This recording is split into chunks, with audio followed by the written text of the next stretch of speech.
عباده المؤمنين. يقول الله عز وجل: يا ابن آدم لا تخافن من ذي سلطان ما دام سلطاني باقيا،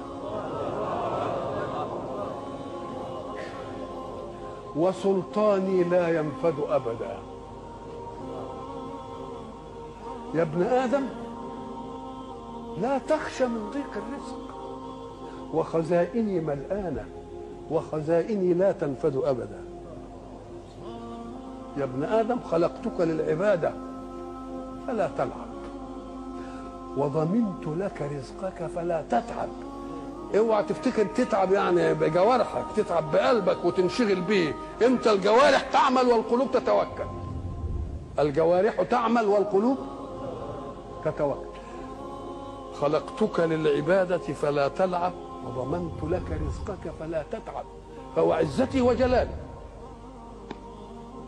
إن رضيت بما قسمته لك أرحت قلبك وبدنك، وكنت عندي محمودا. وإن أنت لم ترضى بما قسمته لك